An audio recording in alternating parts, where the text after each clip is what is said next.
textbooks haven't all come in yet. I'm sure the bookstore will be ready to. There is one book I found.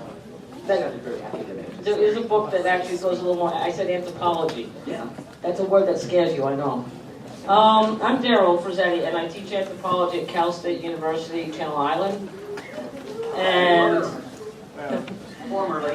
You were formerly at? well, I was up at Lake Tahoe Community College when I started teaching a lot of pop culture-oriented classes. And if you Google search me at all, you still come up seeing a lot of that stuff from Tahoe.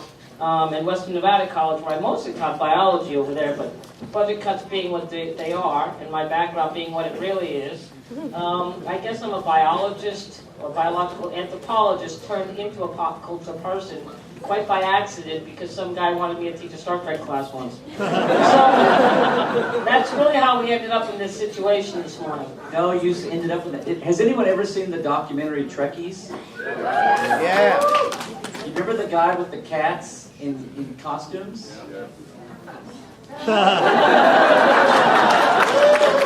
But that's how he got hired when he was an anthropologist to do. A guy said, "Oh, I remember you're from Trekkies. You can teach a class on Star Trek, right?" And he's like, "I'd rather do diseases and bones." Okay. Yeah, there was a nice student that came by to talk to me because he was into forensic anthropology, and it was like reliving my old days, so it was nice yesterday. So if you're into biology, come and see me too. It makes me very happy. I've got a table at F15 in there, and this is Larry Nemechek. Larry and I have been doing conventions together for a while. We met when I was doing anthropology of Star Trek at Comic-Con down in San Diego. And Larry says his second favorite show after Star Trek, or his next favorite show after Star Trek, is Firefly. So I asked him to sit in on the panel with me. And then we'll do it again up in WonderCon in a few weeks up in San Francisco. Is it down? Oh, really? You're pretty high when you're in Seattle. I think I might be pretty high in general. Yeah, all right. Anyhow, Anthropology of Firefly.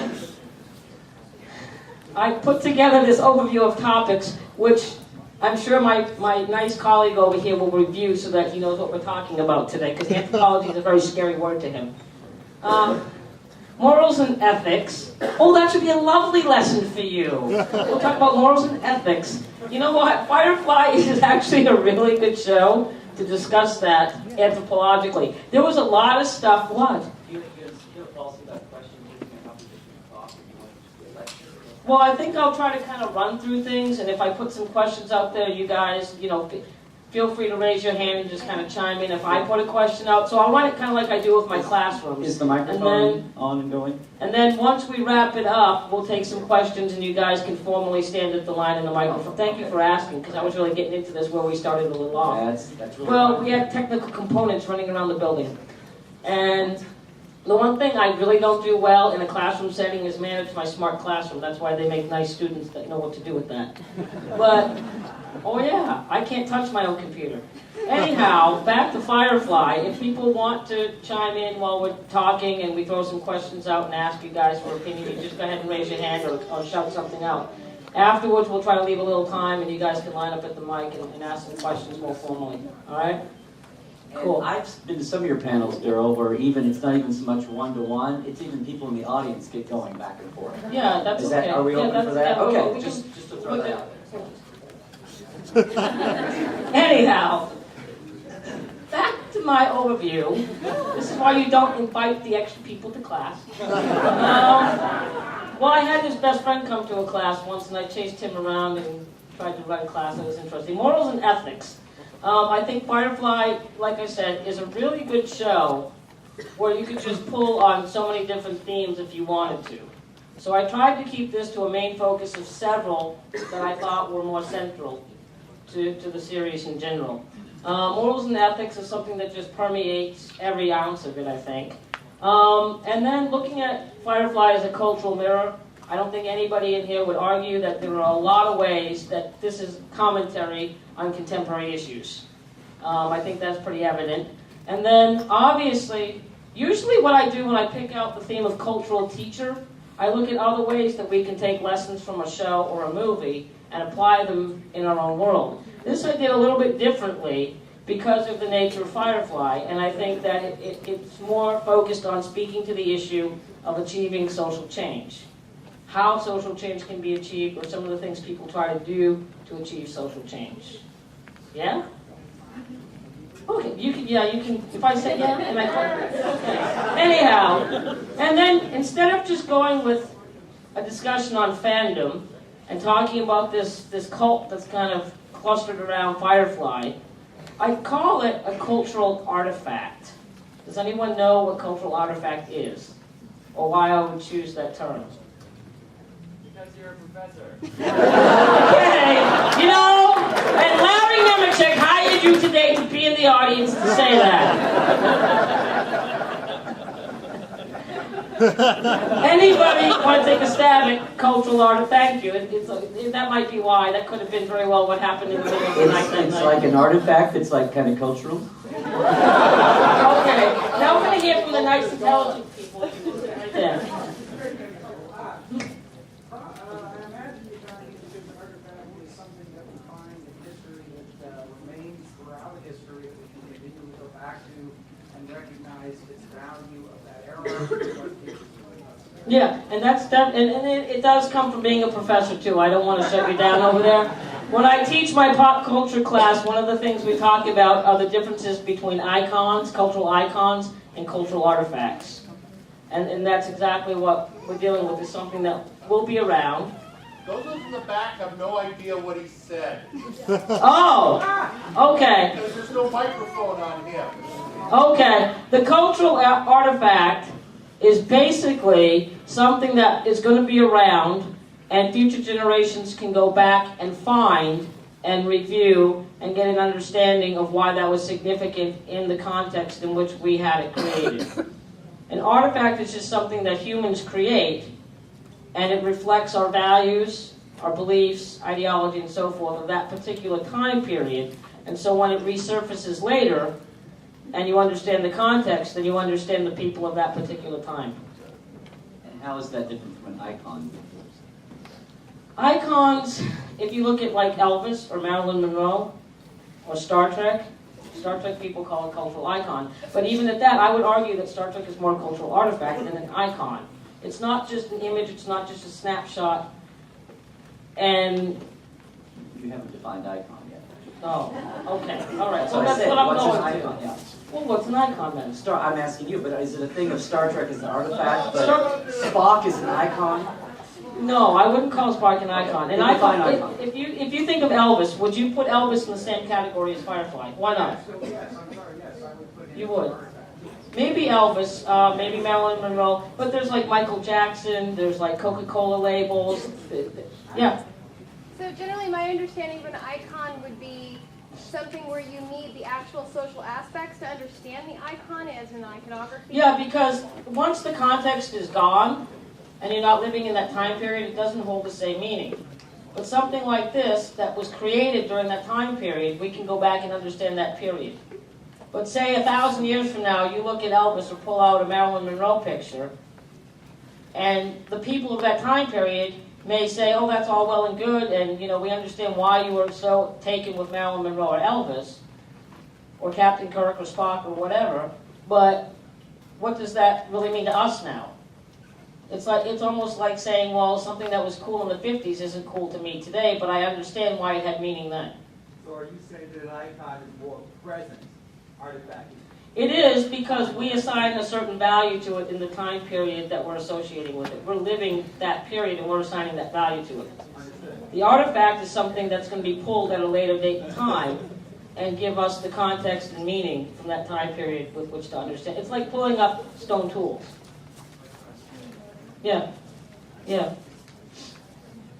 Okay. We're good?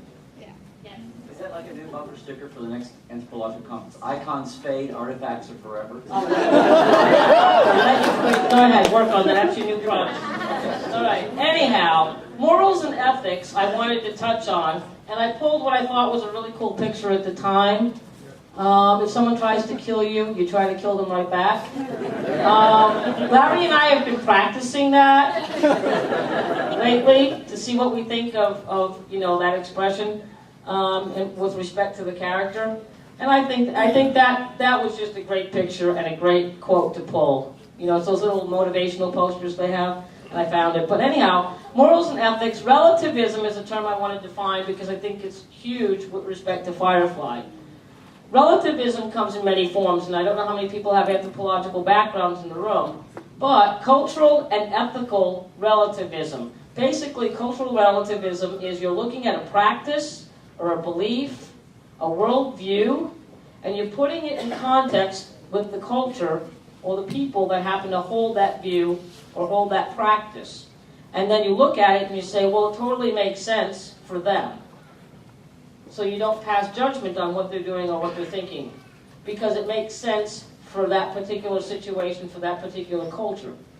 You may not agree with it, but that's irrelevant. Because what you would be doing otherwise is saying, well, I don't agree with that, I think that's ridiculous, but you're using your own cultural basis for making that determination. But it also does not translate to a future time either.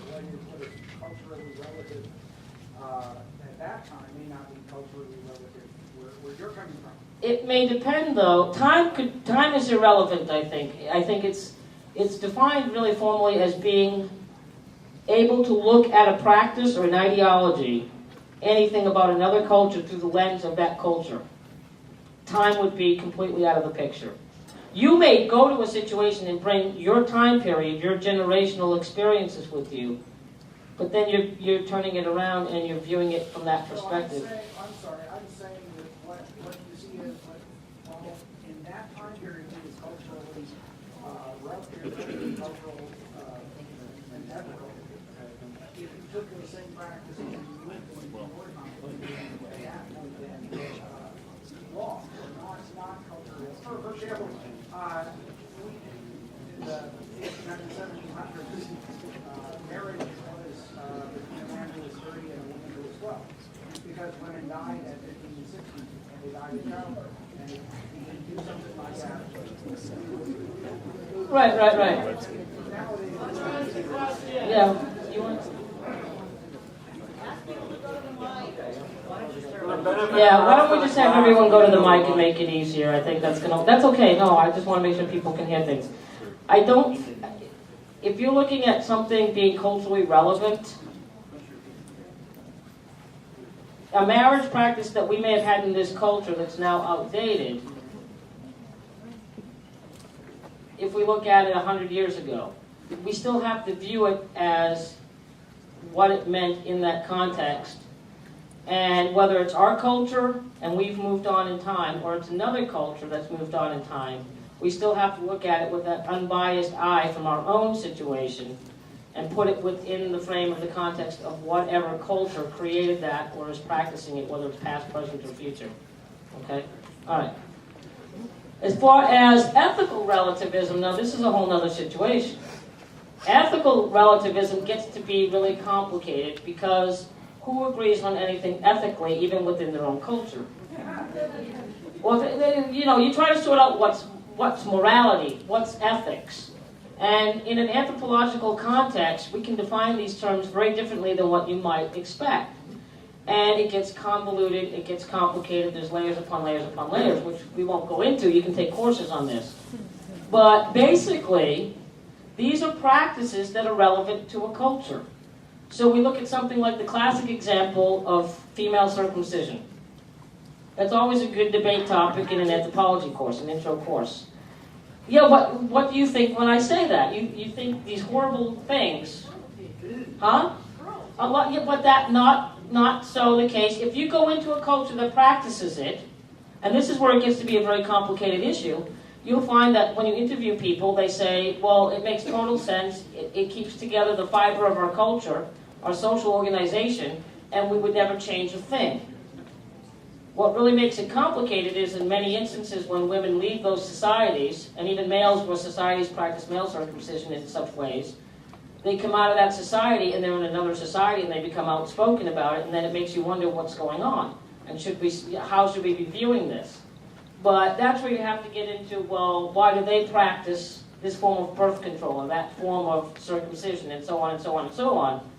Well, each culture is going to make their own determination based on the nature of that culture, the social organization, the political views, the economic situation, and so on and so on and so on. And morals are pretty much... Oh, Uh-oh, what happened? Okay. And morals are the same thing. All these things become very relevant, and you have to look at, again, the relative nature of it with respect to a particular culture. However, one more thing that makes it more complicated, which is a little bit more relevant to Firefly, I think, is the fact that every individual has, within a culture, their own individual identity and their own moral compass or ethical compass. Because even though we share a lot of commonalities across the boards as a culture, when it comes down to it, we each think a little bit differently. And so that's where it gets into the issue of, well, I don't think that's right, you do, and so now I've got to deal with you on this issue. And you had that constantly going on. Joss Whedon set all the main characters of Firefly up to find commonality, but they all had their own individual things that at time could bust out. Way more than you'd ever have in a 24th century Starfleet outfit. Oh yeah, yeah. I mean, I love Mel's personal moral compass, or his personal ethical compass. And I think that's one thing that's very strong about this character that makes him stand out and makes him very attractive to a lot of people. That's really why I have him as the best example, I think, of looking at something like that. And I have a couple other things coming with him. Okay, and I'll touch on that real quick. And that's where it gets down to cultural versus individual morals, even within your own culture. And I think that sets up the basis for what you see happen in Firefly initially, even with the initial war. And I think that's where it's coming from. Morals and ethics, again, you have something called political ethics, which is also, again, going to be different from any other form of ethical ideology that you find, be it individual or be it on a cultural level. You see that come through very clearly, I think, in terms of where the Alliance stands, where Browncoats stand, and so forth. You see the crew often facing shifting meanings of ethics. This is something that I find to be really unique, I think, to Firefly, and something that's done in a very strong way in Firefly, meaning they purposely set up these situations where you've got the crew arguing about ethics on an individual level amongst themselves at times. It flips. Then a situation flips on them. Yeah. And I've got a couple of other examples of what I thought were good examples. That guy is just Nixa. Niska. He is just the most bizarre example of someone gone astray with individualized morals and ethics. That was his nephew hanging up there in that episode. The whole thing about, well, that's just not going to be a good dinner conversation with the wife, I guess. Well, what the hell? So if you screw up, I put you on the meat hook. I mean, this is like, my mafia relatives would do, and they just go back to, like Pesci and Goodfellas, you just go back to having your meal. That's nice, but you don't want to have the dinner conversation with your wife because you haven't killed the nephew. Heard of the works of Sean Yu? But what's also interesting, you kind of get was it Trainwreck, I think it was. Train Job. And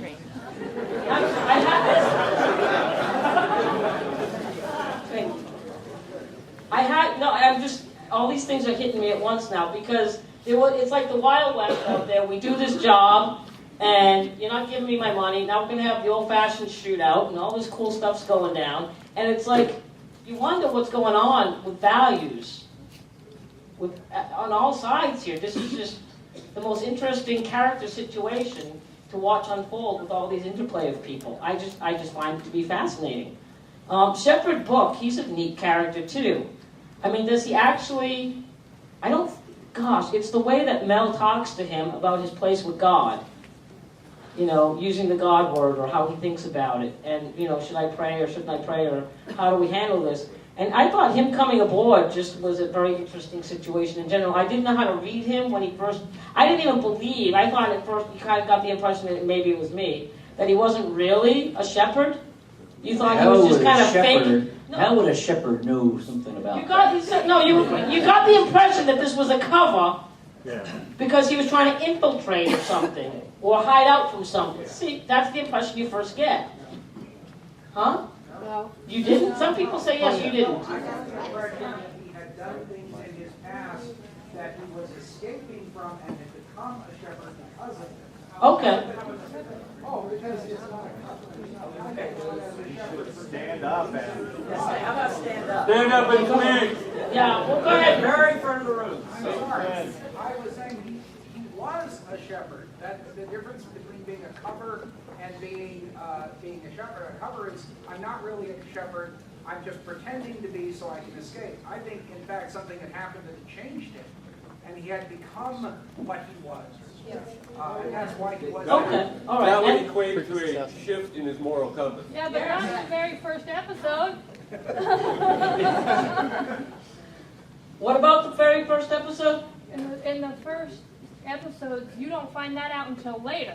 Yeah, and this is one So of you're right. The meaning you get that what you were saying. you know, and that's what I think. A lot of issues that they could deal with, or that would unfold later if a series continued. I think we would get all of that information at some point, kind of like River and Serenity, Yeah. because you don't really understand that until later. So I think the series just never had a chance to take shape and take focus. If you watch any series, the first season is horrendous. I mean, I don't mean horrendous in absolutely I'd never watch the series again, but it takes time to get story going, it takes time to get characters going, and if you're going to put in all these little nuggets and mysteries, you need the time later to resolve this and start giving people the information about characters and backstories and so on and so on and so forth. You got a little inkling of that and out of gas. But if they had had the time, they would have been able to focus, and all these things would start, I think, really unfolding in a fantastic way. I don't know what's going to happen. I know there's a push. Everybody's seen the Facebook app, and I'll talk about that later too, and the Return on Science channel. So it'll be interesting to see if this goes any further, or if somebody comes to their senses and picks it back up. It would be nice. No, from the minute you see it, you either really love it or you really hate it because you don't get it. And the people that don't get it, there's something wrong with them. I taught this into my classroom, and students are like, huh? I got half the class that said, oh, it was just some shoot up in space. Oh, that I could give or take, whatever. And I'm like, what? And then you've got these other students sitting in the room. How could you say? And what about? And have you seen Mel's words of wisdom? And blah, blah, blah, blah. It's like, okay, and you've got to really watch the and that's what they didn't have a chance to do, which is why I think a lot of people kind of tailed off, because they didn't have the time to develop all these things that we latch onto and want more of. But I saw the movie before I saw the series, so You got 100 people going to kill you now. Wait. Why would you boo somebody who stumbled into the movie first? Okay, now they love you again. I hated it because I didn't know what was going on. Then I watched the series, and then I loved it. Okay. You definitely got to see the series first. But you'll go insane because the Reavers are going to drive you nuts. If you see the series first, the Reavers make you crazy. And River's situation will make you insane because you don't know what to do with these things. Anyhow, one of the other things I really like about Mal is this almost a socialist attitude, I would say, about what's right. It's almost, there were some moments when I've watched where I get this Robin Hood kind of feel. And it's like, we don't give a rat's ass about the alliance. We're going to take what we want, do what we want. And you kind of don't know, if this series had developed more, I am willing to bet that we would see stories where he would almost be in these situations and doing things for other people. If this went further, other cultures, other, that are staying. Well, I'm just saying it would be developed more, and you'd really see this socialistic attitude and this more individualized person come out and really drive a lot of social change in the galaxy. I think a lot of conflict is there waiting to happen, and bigger things on the horizon in that respect, being driven by the individual, which is so huge in any culture. And I've forgotten, pardon me guys, or at least I've just gone blind. What's the whorehouse episode? Article. I started saying Heart of glass. He does the one where he helps out the prostitutes in their house, really for not much more than just, Yeah. Okay, well, Because that's what, that's where I want to go back. I put that point in there about his altruistic nature, too. Album. Okay. This is a guy who's tough, but does the right thing. And he doesn't really care what other people have to say about it. He's got his own little thing going on, and you know what? Sometimes, particularly under the conditions that they deal with, the situation that sets up having his own ship and being able to maneuver rather than being stuck out somewhere on the outskirts of the real world, the real universe, that's what really reflects what a mainstream world needs. You need to have that kind of diversity, but those kinds of individuals, if you're ever going to stir up other people and create even the littlest social movement to really bring about the kind of changes you want to see. And that's what I see with this character. And that's what I see setting up all kinds of really neat stories and situations if this had continued. And I think that would have been such a huge impact. It wouldn't be this little small cult following. You'd have thousands upon thousands following the show, and I see almost a Star Trek, Star Wars situation in fandom that would have unfolded in a similar way if this show really got to launch the way I did I see see a that. Star Wars, Star Trek. That's It's nice. still out there, I think, right? Yeah, what I'm saying, Yes, I didn't. Yeah. I didn't take away your fandom. I'm just saying this has that kind of potential because of a character like that. And if they followed through using these things, we would see that kind of latching on because we would see it more as a cultural teacher, taking shape as a real narrative, real mythology that fans would be participating in at the level that they are participating in Star Trek or Star Wars. And they are. We would have been in 4A for this class. There you go. There you go. All right, that's our goal for next year. Anyhow, cultural mirror issues, I think this just reeks of them. There's 101 things we could have done an hour just on this. Imperialism, always one of my favorite topics. Issues of I rant on this issue hourly. Colonialism, Cold War, imperial struggles. Am I wrong? No. This is the most potent thing I've ever, better than Star Trek, I would say, too, in this respect. Because they're not afraid to this is what he set it up to do. This was the basis for creating the show. I like this kind of conflict. Let me show it to you in living color. And here it all is. All the nasty imperial, colonial stuff nobody wants to really talk about. And even Star Trek covers it up. It covers it up more so in, they water it down. They cover it up in more layers than even Star Wars does, and certainly more than this did, and certainly more than even Babylon 5. I know I'm going to have my day with this. Civil War, all the factions, and what happens to people when they become marginalized. All these little pockets of tiny little subcultures. There's a whole other subculture taking place on Serenity.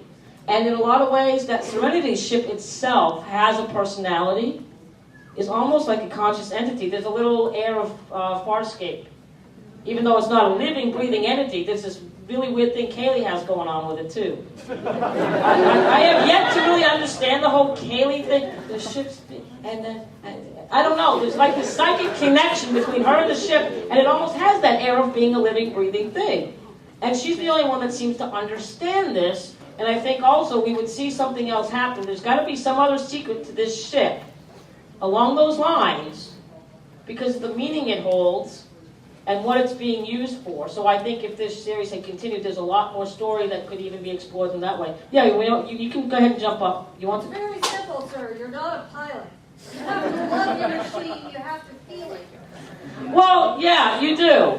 I think, though, if you take the example of Scotty and how he feels the Enterprise, Kaylee seems to have an even deeper emotional or sensitivity thing going on with the ship, even deeper than just a pilot. I think part of that you're getting into how Joss wrote his female characters, which is a whole other thing. Yeah, that too. And that's something that's also rare because you don't usually see men write that well for a woman. That's a whole... There's a man that just said, huh? Have you tried to write women characters for women? I had that discussion in Dallas. It gets very complicated and sometimes dangerous. This is a guy who actually did phenomenal work writing a female character and drawing in a female audience the way they have. And his first time. That's amazing. We all love him. You know. Well, you know, and the other interesting thing is, you know, he was able to get something off the ground of this magnitude, and it went back to doing a second pilot. They were going to toss this in the scrap heap. And so it's very fortunate that this was able to come about, and he was able to stick it out and fight for it and get it back to, you know, even the few things that we have of it. So I think there would be a lot more to go with this. The frontier mentality, this exploratory human nature, this Wild West mentality, and I don't mean like the one that still goes on in Carson City, Nevada. I mean this whole idea, we're at a time period right now, we're in a time period where the space program's kind of, you know, and the shuttle's going away and so on and so on and so forth, and we're kind of in this survival mode as a culture. But if you look back at 2002, when this series was created and put out there, 2002.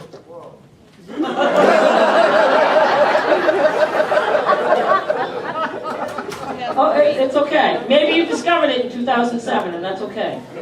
But 2002, I remember what was going on when I was still, you know, I was still an undergrad in Boston, and I was starting to move into, you know, going on and moving on in 2002. But we had hit some really bad economic times. People were talking about, you know, we come out of 9/11, we've got all this strife. You know, we're in kind of a survival, warring kind of mode. So a lot of the themes in this make sense, but why an exploratory idea? Why put that in at a time when we're kind of gearing down from that, even in 2002, and focusing on ourselves on a local level and all the trouble that's going on internally, rather than let's go out and explore and find ways to do new things and be exciting again? So why put in a theme like that? Because Joss Whedon is awesome. Okay, that too. Somebody else had something over here. Yeah. You know what? I read it the same way. I'm like, What do you say? it can bring a culture together.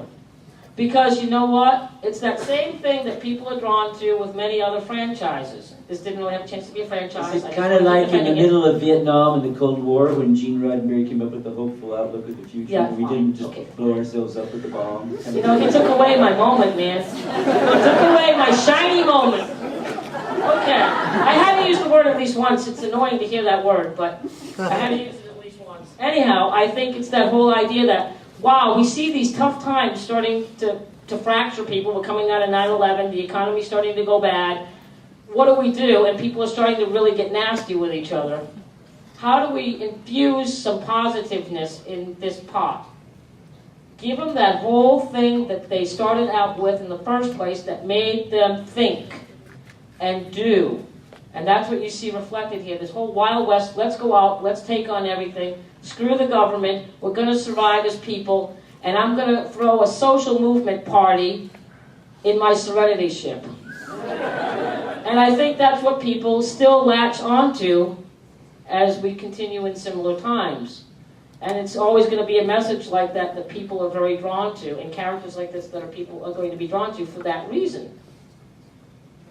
That might be why all of you are sitting here today, and why you really like the show. Anyhow, some other things I threw out here as a cultural mirror. The companions. Now this is really interesting to me. The only other time I've seen companions on this level are in parts of Nevada.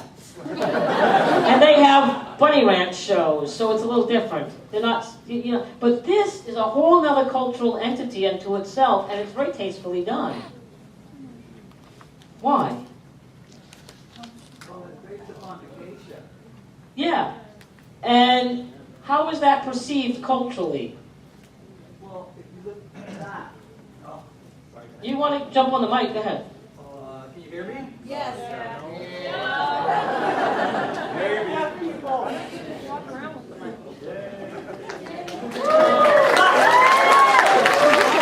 They just love you. You're all weak. Weekend. if you look at the cultural relevance of the female entity, the anima, women were always held in the highest esteem for their bodies when they had to offer men. In the ancient times, they were in the temples, and men would come to visit them. Powerful men would come, who had wives and children elsewhere, would come to these women for miles to be with them. So the entire companion perspective is not really new. It's just taken, and they used it very well in the series. They did, and I think it's a nice compliment to the series and what the series is about. Absolutely. And the meanings they're trying to convey. So it was ideal. And in a very short time, you see a very well created, crafted culture that you can understand. And it's because of that analogy, I think. The ship itself, I would love to have seen this ship explored more, and hopefully at some point it would be, as a cultural entity. And there was so much more that could be done with that ship as its own entity, and how that entity interacts and shapes the crew. Because it was, it has a specific meaning, it has a specific name that ties into the theme, and so on and so on and so forth. There's a lot of untapped material, I think, still there under that heading. It's a distinct cultural center, and a lot more could develop with those characters. I think what they've done with it thus far is excellent in terms of how that culture is unfolded and who's who and how things are run. Because you already see in just a short amount of time, a few episodes, this co-evolution between the crew, the characters, who they are, and the way this ship functions for them, and the meaning the ship has for them. So I think it's a really neat theme that does need further exploration, but you do see this, and it's just really neat to you understand them through their relationship with this ship. It is. It definitely is. And better, symbiotic relationship. And I think what's really neat is the tie-in with the theme song. That theme song is bad. No! That theme song epitomizes the whole meaning of the show!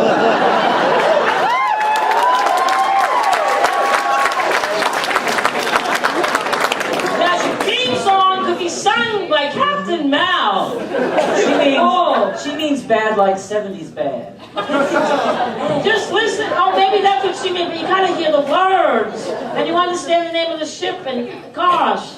And the blend with the Chinese culture, all this stuff comes together to give you the real philosophy of this show.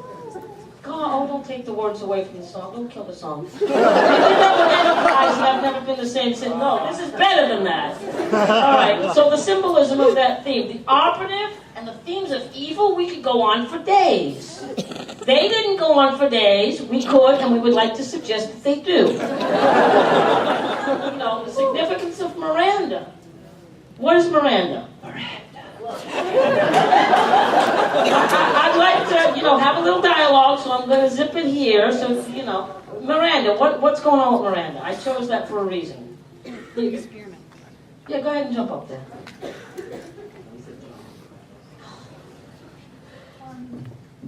Hi. If you saw the movie, then you would know that it was the origin of the Reavers, where they introduced a Pax into the air supply to make the Alliance introduced a Pax into the air supply to make the population less aggressive. And for the most part it did, but it not only did it make them less aggressive, but it also made them very lazy and lethargic. There are so many of our own themes in our history that just reek from Miranda and the Reavers and what's going on here.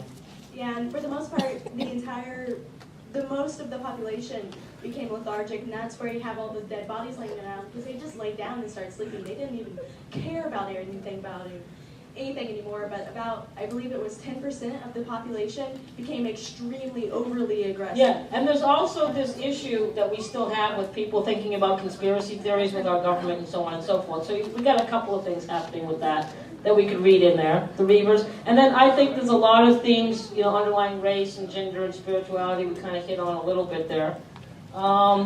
Individual diversity, I've already talked about a little bit, but I want to make a high point here, showcase Mal.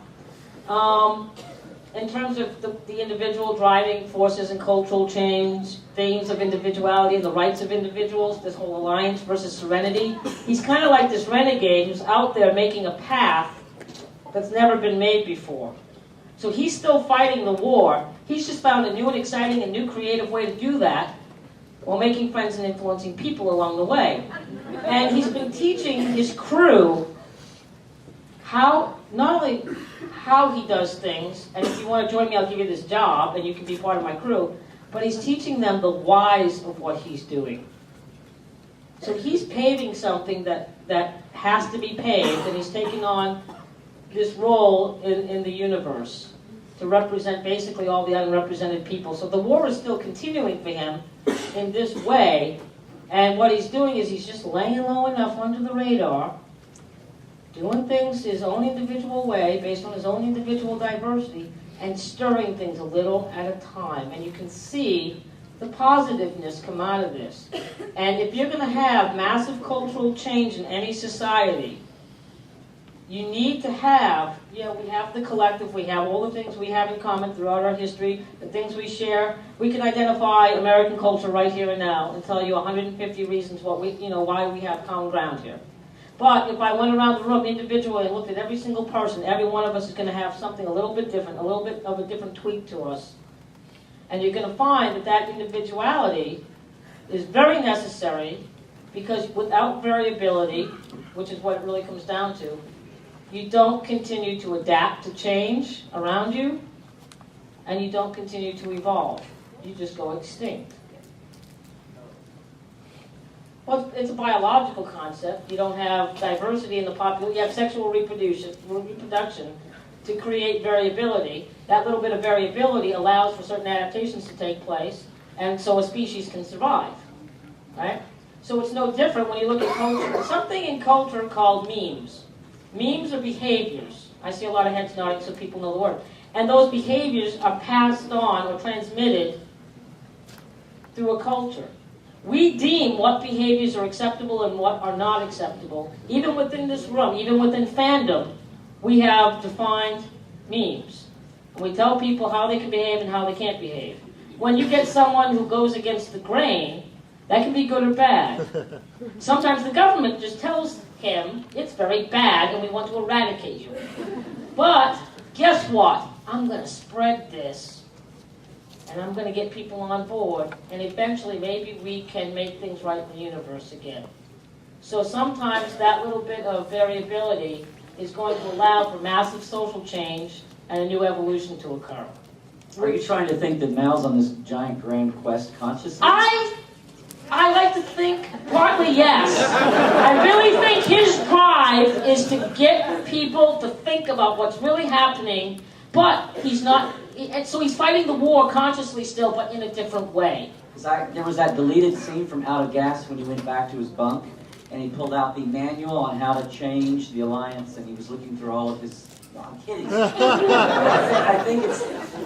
I don't know how much of this is conscious versus just the way he is, and it just happens. It just happens, but I think... He's not sitting here with a grand plan. No, but he does... I'm going to find my minions and teach them nice. No, but when he gets that ship and names it, he has a conscious thought about what he wants to do and what he wants to still fight for. The turning point for his life was Serenity Valley. Yeah.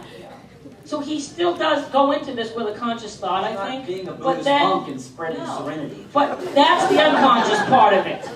He's got this, I'm going to do this because they're not going to tell me what to do, how to do it, so I'm going to do this. So there's a conscious step forward, and then everything else kind of unfolds, and a lot of it becomes unconscious. He just becomes this other entity, and he's doing now. I think a lot of it for Mal is not that he's consciously thinking about it, but that's just who he is as a person. Right. That's why he volunteered for the war to begin with, because he has this responsibility within himself to, I guess, to sort of put forth the fact that we're all worth it, we're all worthy of being able to be a part of this, and we don't need someone else to come in and tell us how we need to live. And I think that's why he is the way that he is, because it's within him. It's not that he's consciously choosing it, it's just who he is as a man. Yeah. Yeah. It's just inevitable. That's just what's going to Okay. I can accept that. Thank you. Yeah, I know I do. I'm just going to kind of clock it over a bit. Yeah. Well, what I was going to say what I really liked about the character Mal is the fact that, I mean, I feel like people try to portray him as like I don't know, just this all good kind of character, but the fact is you see that he still struggles within himself of what he wants.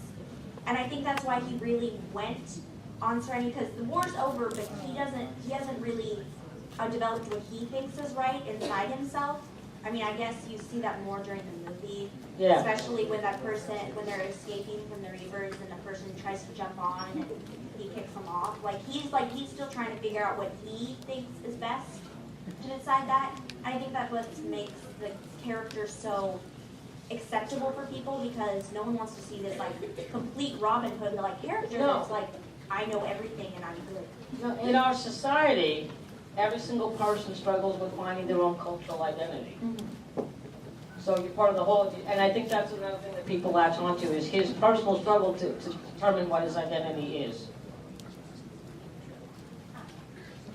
I wanted to ask real quick on that discussion of identity. Yeah. You were talking about the individual that's portrayed on the show, and that's much more of a westernized ideal of culture. And I thought that do you think there's a little bit of a dynamic between the collectivist culture, the Alliance more, because they are more of a collectivist-based culture, everyone working for the greater good of that culture.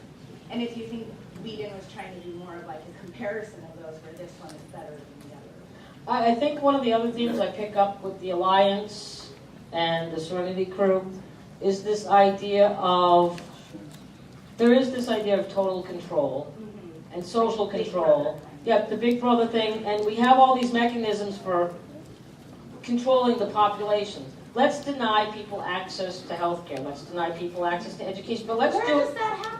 let's do this in a way that they can't empower themselves, and they have to rely on us, and they have to come to us, and we'll mask it in all these little ways that we can politically, and we'll make it so impossibly expensive that they can't get at any of this stuff, and then and you kind of see that with what's going on with the Reavers. Yeah. There's that comparison I think that's going on. There's a couple of things that I think he's playing with in there to make us think about what really goes on in the real world. It's like we see with the Reavers. You can read a lot of past history in that situation, but you can also look at, hey, this whole thing of conspiracy theory and what's next? Microchips in my neck and the government can track me. So you're looking at all these different little quirky themes that come up that we've thought about at some point in time as people, or that we see happening maybe on a political level. So whether it was consciously done by him or not, I think some of these things just kind of come out on their own and stand out to people like that. Thank you. Sure. Sorry. Yeah, we have a few minutes, so go ahead. You guys are really into this, so take the few minutes and come on up. Yeah, mine's back to Mal. I was going to say what I love about his character is I don't think he's so much trying to achieve anything anymore. I mean, with Serenity Valley, they lost the war, and he saw that, he's a totally beaten man, and he's just trying to survive. And unconsciously, subconsciously, he's also trying to change things, but consciously he doesn't think that's possible anymore. You think he really believes it's no longer possible? Why would he keep going?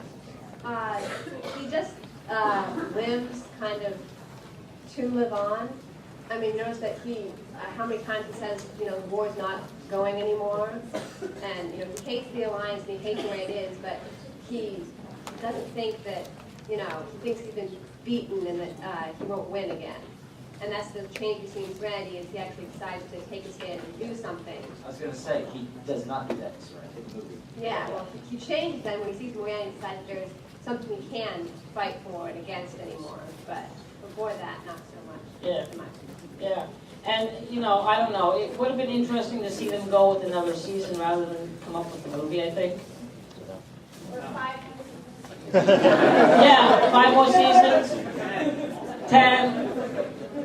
I think that Mal gets painted as being really a self-destructive kind of cowboy with a heart of gold, but they never tell you what the war that he originally fought was about. And they name the sides Alliance and Browncoats to give this image of government versus renegades and good versus evil. But if the Browncoats had won, wouldn't they have just formed another governmental system that would eventually become corrupt and take over the universe? Quite possibly, because there's a lot of government corrupt issues throughout Firefly. And also, you seem to be implying that Mal's going to change things. Well, make the world right. whether But, it's consciously I mean, or they're running- unconsciously, I think that he has that potential, and you see that coming through in how he's already affected crew members. But you also see that they're running out of money all the time. There's no smuggling jobs. Other smugglers are going out of business. And the Alliance is barely even pursuing them because they don't care. Yeah, yeah, Anyway, Their peril. yeah. Well, there was that one interesting one over that cargo, but that's because they wanted river. Oh, 5 minutes? Okay, yeah, go ahead. We were talking about Firefly as a cultural artifact. I think like it's important to realize that it's, to me, it seems it's really just an extension of Western. I mean, all the way up into including the theme of the war being carried on, afterwards, and that was kind of the excuse for Jesse James and the bandits of that day. Was that, well, this was how they fought against the Union after they lost, as we were saying. Plus, they came back home, disenfranchised, and lost their homes, etc. So I wonder what that says about us and who we think really wins. I mean, we love these westerns where the South lost, but I mean, I think we can all probably get around and say, oh, slavery was bad and the South should have lost, but we seem to love the rebels. So I just wonder if you could speak to that just a little bit. Well, I think we. You're totally. I had never thought about that. No, but how many Southerners? That's when a lot of the half of the West after the Civil War was populated by a lot of, Jesse James, the famous case, a lot of the outlaws. But just in general, they lost their life. They got booted. It's like get out of here and go start a new life. Yeah. And as applied to the outer colonies. In the beginning, when you were talking about morals and ethics in the show, you were mainly focusing on Mal, which I think is important. If you had more time, would you focus more on the character, which I think can be kind of forgotten, Jane? You know what? Are you talking about the man they called you? Oh, they even got him on the ship is a very interesting moral tale. And then he was going to sell him out at one point. Oh, well, anytime more bucks come along, have a nice day and I'll take everything and you can have a nice... They always have these little, well, okay, but I'm not going to kill him. Real quick, I know everybody in here is a Firefly fan. And don't boo me, please. I'm going to tell you a quick little story. How many people watched Enterprise? Okay, you know the scene where Mal puts Jane in the airlock? Yes. And you think, my God, this show, he's about to boot him out? They would kill off a regular, and the third show, whatever it was? Do you remember the scene during the Xindi year when Janeway put Wrong series! When Archer put the guy in the thing, and you're saying, Captain, you're out of control, kind of thing? That scene was put in there because I was at a party one night when my wife was raving about how great Firefly was and spoke of that scene as an example when Mal put Jane in the thing and said, you did not know if he was going to push that button or not. Just because he was a regular on the show and it wasn't all going to be peaches and cream when it was over. And the people we were talking to within 6 months wrote that scene in that show and got a hold of me and said, Larry, you need to watch tonight's show and make sure you see that scene. Well, you can start rewatching the scenes starting March 6th at 8 on Science Channel. And, well, I would hope that would spawn people to really think about bringing the show back, too. That's my 2 cents on that. Yeah, go ahead, let's cram in a couple more. Just a quick question. You've been talking a lot about how Mal's been influencing everyone else on the Firefly. Would you also kind of look at how everyone else is influencing him? Inara, for example, seems to be a very important part of the show in terms of bringing out emotions and acknowledging the emotional content that the characters individually are. Yeah, definitely, and that's where I want to go back to showing that co-evolution between the ship, the characters, and looking at the deeper cultural structure on that ship. And I think that that's something, if the show continued, they did an excellent job with what they developed. There's a lot for us there to understand. I think if the show continued, that would take off and sail. And that's something that needs to take shape and go further. Yeah. Yeah. Sir, have you ever played Dungeons and Dragons? No. All right, this is a question for the audience. I'm sorry, that's a no. That's okay. This is a question for the audience then. For those of you that have played Dungeons and Dragons, would you classify Malcolm Reynolds as chaotic good, or neutral good, or lawful good? Chaotic. I was having a discussion I with a understood friend that of much. mine. I had a discussion with a friend of mine. I was thinking chaotic. Thank you, everybody. And we're over at F15 if you guys want to come over.